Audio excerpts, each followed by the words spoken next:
Ja sam nastojateljica manastira Svete Trojice u eparhiji Raško-Prizrenskoj.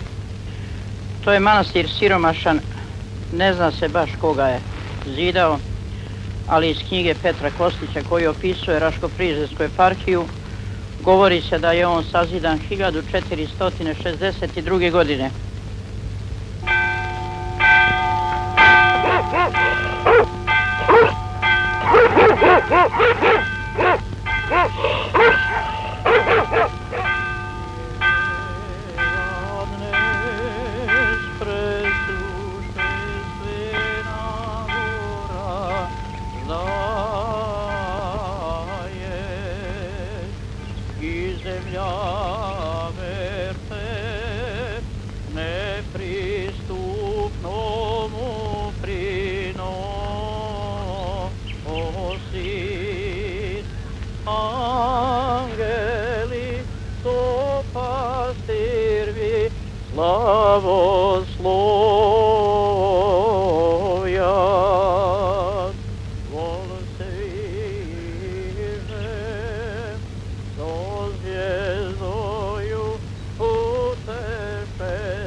Ja sam rođena u Mrčevcima 1918. godine kada su već rat se završio.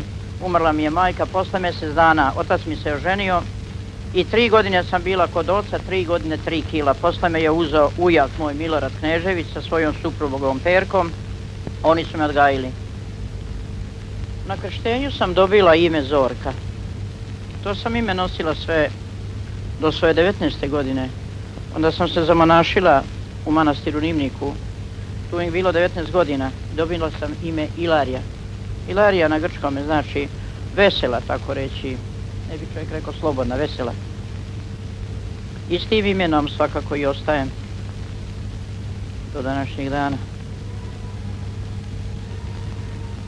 Kad sam bila mala, bilo mi je 8 godina i uvijek su govorili da je mojoj majki bilo ime Mara. I otišla sam da čuvam ovca, ali ne sama, nego sa ujakom i on meni kaže, eve je Mara, eve buba Mara. Ja sam mog ujaka zapitala, je li to moja majka Mara? A on kaže, ne, to je buba Mara. I on kaže, poleti Maro, poleti Maro. I onda kad nekad sam čuvala ovce, ja gledam u oblake. Da li ima neko da me gleda sa oblaka? Da li moju majku može da sretnem? Nemam sliku, ne može da verujem, imam roditelje. Nikad nemam lepu reč, uvijek sam tako odgajena u jednoj kući, uvijek tako na busito, na drsko, da i sam moj lik, ja imam dobru dušu, a nemam spoljač. Kad me neko vidi, kaže, ovo je strašan jajduk, a inače imam poetsku dušu.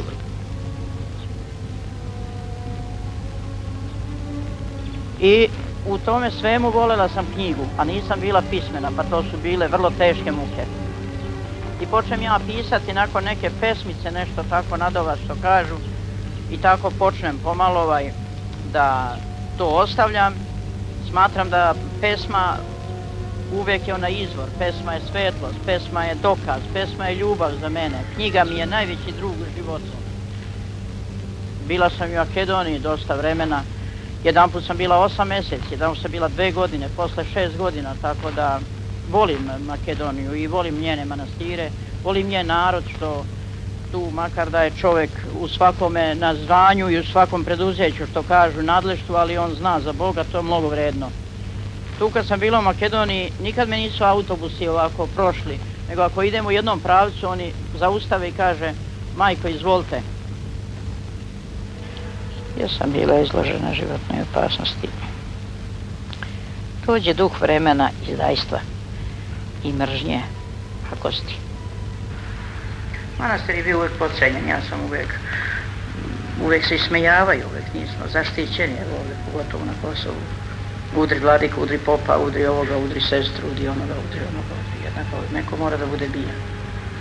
Treba telefon, mene jedan gore. Ovako ne možemo, izađeš da se boriš, mi žene se borimo sa ljudima koji se drva, ne ide to. Nije ni lepo, ni kanonski, ni hrišćanski, ni građanski. Ljudi seču što nemaju, a mi branimo što oni nemaju pravo, a to je sve ipak normalno da jedan mora da popusti, a tu treba zvati ličnosti koji su odgovorni za to. Ja ništa nisam ubila u životu. Ja uvek znam da sve ima pravo na život i zato nemam pravo da ga ništa.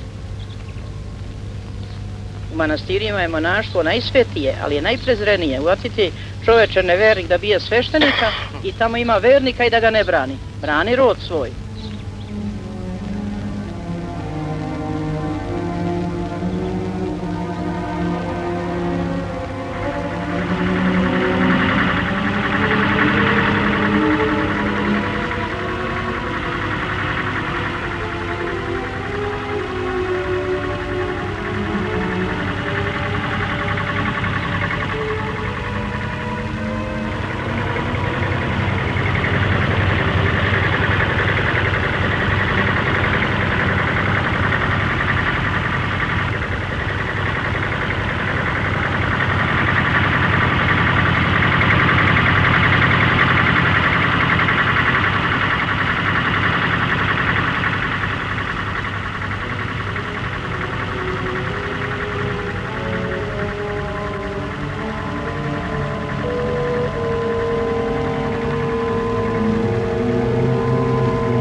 Šetajući sa učitelj Milanom iz Mirkovce. Bila sam s njim veliki prijatelji, šetamo jedan putem, čekam ja autobus i tako šetamo i on mene pita šta radi. Ja kažem, eto nešto pišem pesme. I ja sam prvu pesmu napisala i tu pesmu njemu dala.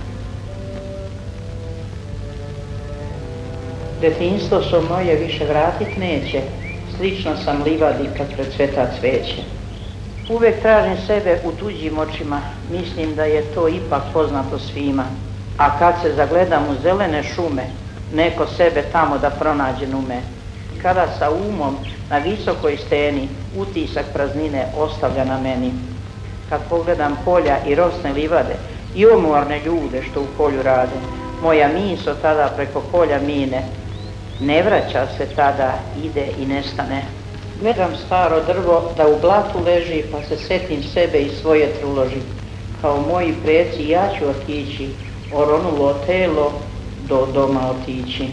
Svaki od predaka sad u zemlji leži, kad na to pomislim, telo zemlji teži.